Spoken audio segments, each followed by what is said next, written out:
کوئی مرد اپنی کھڑکی سے کسی دوسری عورت کو چھیڑے گا نہیں تو ہر مسلمان کا گھر محفوظ ہو جائے گا انشاءاللہ۔ آج ہمیں احساس تک نہیں ہے، بڑے دیندار بنتے ہیں، برقع پہن کر عورتیں عزت بیچ رہی ہیں۔ احساس ہے، اپنے محلے کی خبر رکھی ہم نے، پوری دنیا کو زکوٰۃ بانٹ دی، گھر کے قریب میں بیوہ متعلقہ عورتیں اپنے پیٹ کو پالنے کے لیے برقع پہن کر ہوٹلوں میں جا کر غیروں کے بستر پر پہنچ رہی ہیں۔ کیا جواب دو کہ مسلمان ہو تم اللہ کے یہاں؟ کہاں کی دینداری، کیسی دینداری؟ ان چیزوں کو روکنے کی ترکیب یہ ہے کہ ضرورتوں کو پوری کیجئے، ورنہ غریبی آدمی کو شرک اور کفر کے دروازے تک پہنچا دیتی ہے۔ انسان کی ضرورتوں کو تکمیل کیجئے۔ ہر مسجد کی ذمہ داری ہے کہ وہ اپنے محلے کی خبر رکھے۔ ہر محلے، پورے ہر مسجد کی ذمہ داری ہے، ہر مسجد میں بیت المال ہو، ہر مسجد کے اندر ایک بیت المال ہو۔ ہمارے محلے میں بیوہ کتنی ہے، طلاق شدہ کتنی ہے، معذور کتنے ہیں، بزرگ کتنے ہیں، ریٹائرڈ کتنے ہیں، یتیم بچے کتنے ہیں، تاکہ وہ لوگ بھیک نہ مانگیں، ڈراپ آؤٹ نہ کریں، عزت عصمت نہ بیچیں، ان سب کو وظیفہ جائے، ان کو ایک مناسب جاب مل جائے، کام مل جائے، ان کی عزت و آبرو کا خیال کیا جائے۔ آج ان کی غریبی کا فائدہ اٹھاتے ہوئے مسلمان عورتوں کو لون دیے جا رہے ہیں اور سود کے نام پر ان کو لوٹا جا رہا ہے، اور وہ عورتیں جب پیسہ نہیں دے پا رہی ہیں تو ان کو ہوٹلوں میں بلا کر ان کی عزتیں تار تار کی جا رہی ہیں، اور ہم چودھری اور سیٹھ صاحب بن کر بیٹھے ہوئے ہیں۔ بولیے یہ سب ہو رہا ہے کہ نہیں ہو رہا ہے؟ بتائیے گراؤنڈ ریالٹی ہے کہ نہیں؟ یہ اس کو آپ روکیں گے نہیں، نسلیں برباد ہو جائیں گی، نسلیں برباد ہو جائیں گی۔ پھر آپ کہاں سے تیار کیجئے گا نسلوں کو؟ آپ کو تو اندر سے کھوکھلا کیا جا رہا ہے، اوپر سے بالکل ٹھیک ہے، آپ اندر سے آپ کی جڑیں کاٹ دی گئی۔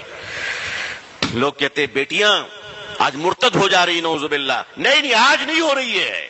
حضرت تھانوی کے سامنے حضرت تھانوی علیہ الرحمہ سے کسی نے کہا حضرت فلاں آدمی کفر پہ مر گیا، حضرت نے فرمایا نہیں، کفر پہلے آئی تھی، ظاہر اب ہوا ہے۔ یہ جو مسلمانوں کی بیٹیاں مرتد ہو رہی، نعوذ باللہ، یہ مرتد وہ تو اظہار ہے۔ سوچو کسی کے ساتھ بھاگ جانا وہ تو آخری قدم ہے، کئی سالوں سے رشتے چل رہے تھے، تب تم نے نگاہ نہیں رکھی، تب تم نے نگاہ نہیں رکھی۔ کوئی بیٹی ندی میں کود کر جا رہی ہے تو پورے ہندوستان کا کلیجہ منہ کے باہر آ گیا۔ کتنی بچیوں کو اور کتنی بیویوں کو آگ لگا کر مارا جا رہا ہے، زہر دے کر مارا جا رہا ہے، تب تمہارا کلیجہ باہر نہیں آتا؟ تم اللہ سے نہیں ڈرتے؟ اس لیے لوگوں، اپنی عورتوں کے اور بچوں کے حقوق کے تئیں اللہ سے ڈرتے رہو۔ خطبۃ الوداع میں، آخری خطبے میں، عرفات کے میدان میں اللہ کے آخری رسول صلی اللہ علیہ وسلم نے جو پوری دنیا کے مسلمانوں کو اور قیامت تک کے لیے مسلمانوں کو جو پیغام دیا ہے، آپ نے اس پیغام میں ایک جملہ یہ بھی ہے کہ لوگوں، اپنی عورتوں کے حقوق کے تعلق سے فکر مند رہنا، قیامت کے دن پوچھو گی تم سے۔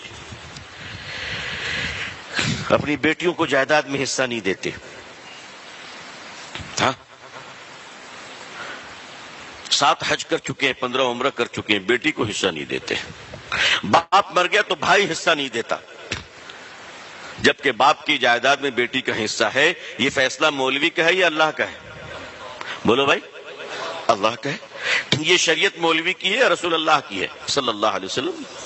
باپ کی جائیداد میں بیٹی کا حصہ ہے، چاہے ایک کیل نکلتی ہو، ایک پتھر نکلتا ہو، وہ اس کو دو، اور اگر تم نے نہیں دیا تو سن لو لوگوں، تم تہجد گزار ہوگے، تم دیندار ہوگے، تم بیت اللہ جاتے ہوگے، تم کعبہ کے اندر گئے ہوگے، تم ملتزم میں چمٹ کر روئے ہوگے، کعبہ کے غلاف تم نے رکھا ہوگا، زمزم سے تم نے غسل کیا ہوگا، ریاض الجنہ میں تم بیٹھے ہوگے۔ ان سب کے باوجود اگر تم نے اپنی بیٹی کا حق نہیں دیا اور بہن کا حق نہیں دیا تو ڈاکو بن کر مرو گے، ڈکیت بن کر مرو گے۔ تمہارا شمار ڈکیت میں ہوگا، ڈاکوؤں میں ہوگا، خاندان میں، نسلوں میں آگ لگ جائے گی، اس مال میں کبھی برکت نہیں ہوگی۔ اس لیے عزیزان ملت، یہ مہم چلائیے کہ ہم اپنی بیٹیوں کا حصہ دیں گے جائیداد میں انشاءاللہ۔ ہماری بیٹیاں کیوں بھاگیں گی کہیں اگر ہم انصاف کریں؟ اللہ ہماری بیٹیوں کے ایمان کی حفاظت فرمائے، اللہ ہم سب کے اور آپ سب کی بیٹیوں کی حفاظت فرمائے۔ دیکھیے آگ کیسے کیسے لگی ہے، آج ایک موبائل فون میں ہمارے بچے آج اتنے کمزور ہیں، آج ان کی تربیت اتنی کمزور ہم نے کی ہے کہ کوئی بھی آدمی ایرا غیرہ نتھو خیرہ آوارہ لچا لفنگا ایک موبائل دے کر مسلمان کی بیٹی کو خرید سکتا ہے؟ اتنا نیچے اور اتنا گھٹیا ہو گئے ہم، اتنا نیچے گر گئے ہم کہ ایسا تو نہیں کہ ہماری کمائی مشکوک تو نہیں ہے؟ نعوذ باللہ. غور کرنے والی بات ہے. آج ہزاروں لاکھوں مسلم بچیاں کہیں اگر چلی جا رہی ہیں تو مسلمانوں تم اس کے لیے جواب دہ ہو، میری پوری قوم جواب دہ ہے. مالدار اپنی بیٹی کی شادی میں دیکھ پر دیکھ چڑھاتا ہے، ایم پی پہ ایم پی کھا رہے ہیں، ایم ایل اے پہ ایم ایل اے آ رہا ہے، کاؤنسلر آ رہے ہیں، سارے لوگ آ رہے ہیں. واہ واہ کیا پنڈال ہے، کیا خرچ ہے.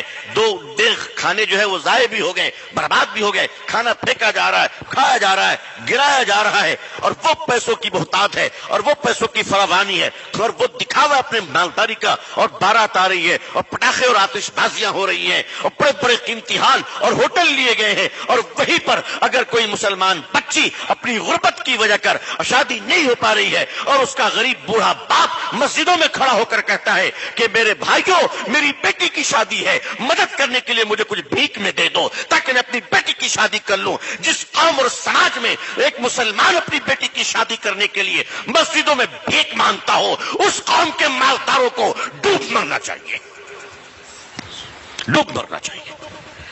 غیرت آنی چاہیے، شرم آنی چاہیے.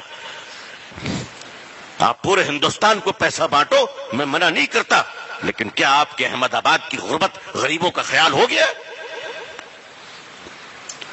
آپ کے یہاں کے بیوہ اور طلاق شدہ اور معذور اور مجبور اور یتیم بچے ساروں کی کفالت ہو چکی ہے؟ آپ سے پوچھا جائے گا. آپ کے پڑوسیوں کے بارے میں، آپ کے شہر کے بارے میں آپ سے پوچھا جائے گا. آج مالداروں کے بچے اسکول جاتے ہوئے 100 روپے کی چاکلیٹ کھا لیتے ہیں، وہی ہمارا غریب بچہ اپنے پیٹ کو پالنے کے لیے اسکول سے ڈراپ آؤٹ کرتا ہے اور پنکچر کی دکان پہ کام کرتا ہے. ہمیں شرم نہیں آتی؟ ہمیں غیرت نہیں آتی؟ جب تک ہمارے دل میں حضور صلی اللہ علیہ وسلم کی امت کے لیے درد نہیں ہوگا، خیر خواہی نہیں ہوگی، حکمراں بھی ہمارے لیے مہربان نہیں ہوں گے.